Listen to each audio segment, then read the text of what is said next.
In a small, forgotten village where silence spoke louder than words, 19-year-old Alina sat by a cracked window, watching the wind stir up the dry earth outside. Her delicate frame looked almost translucent in the fading light, but her eyes held a quiet weight far beyond her years. For months, she had carried a secret that wasn't hers to bear, a medical truth that changed everything. The doctors had told her she would never have children.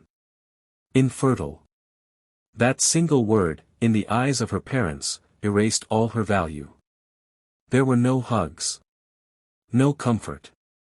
Just whispered conversations behind closed doors. Her mother stopped looking at her the same way. Her father barely acknowledged her presence. Then, one night, without warning or a choice, she was dressed up, put in a rickety car, and driven miles away. They told her she was getting married, but there were no vows, no ceremony, no joy. Just a transaction. She was handed over to a man twice her age in exchange for money her parents desperately wanted to hide their shame. Alina tried to convince herself she was still the same person, still worthy of love. But in that moment, sitting in a stranger's home, with her heart pounding in fear, she realized what had really happened. She wasn't a daughter anymore. She was an unwanted story, passed off to someone else to forget. Her worth, it seemed, had a price, and it had already been paid. Alina didn't last long in the cold, unfamiliar house. The man who had married her treated her more like property than a partner. He barked orders, locked the doors, and expected her to serve without question. Her hands grew rough from cleaning, her spirit dimmed with every passing day, and every time he looked at her, she felt smaller. The walls of that house were not a home, they were a cage. One early morning, before the city had fully woken, Alina slipped out.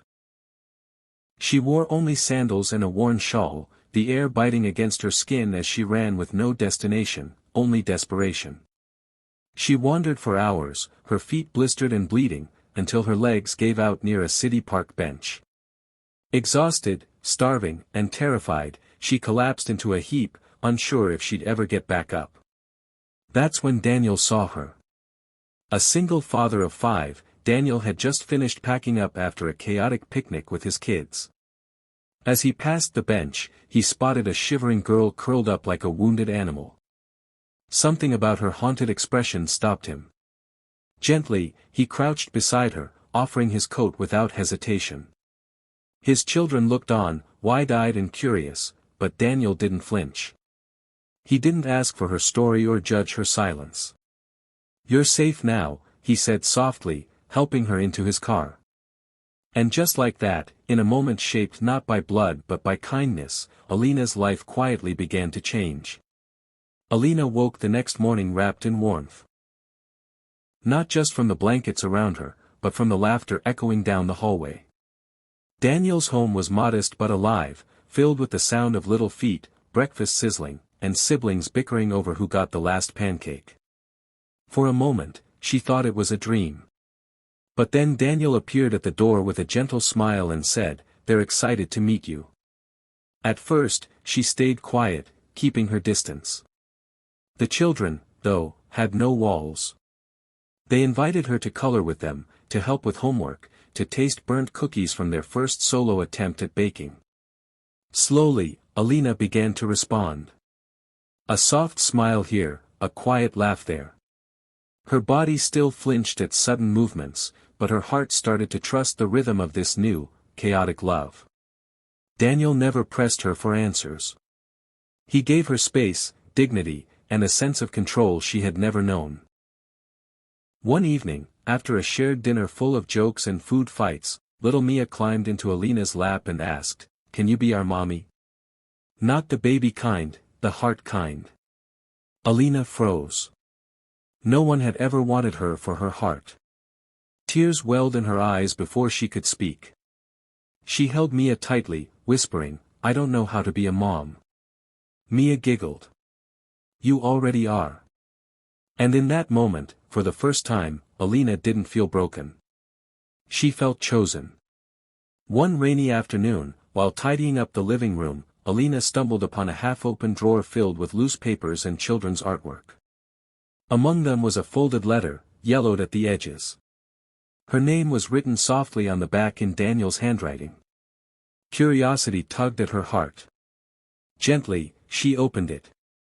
It was addressed to an adoption agency, never sent.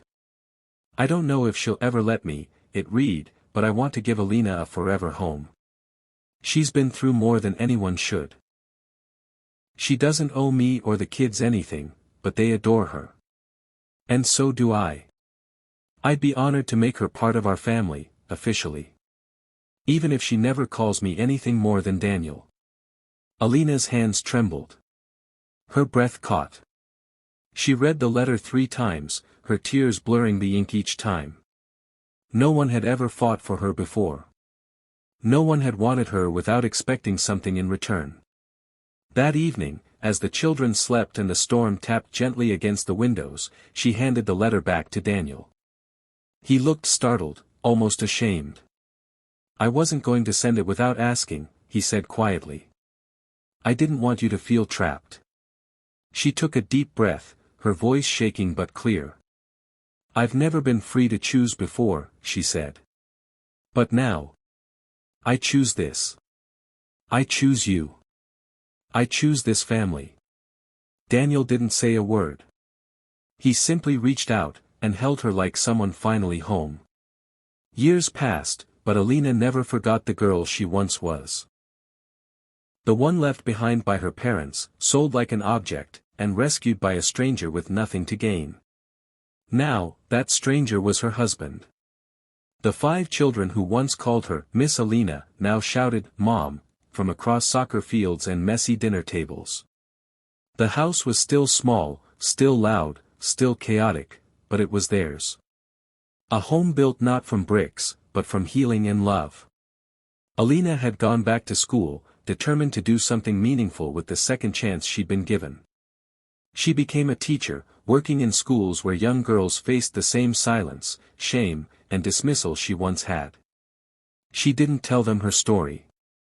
She just listened, really listened, and made sure they knew their worth couldn't be measured by what they could or couldn't give.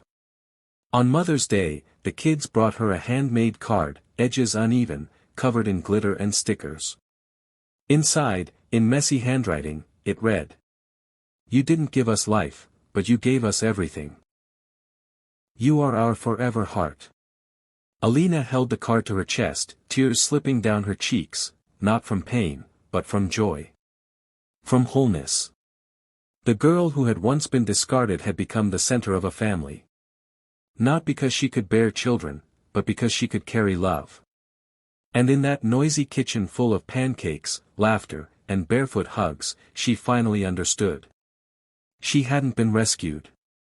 She had been found.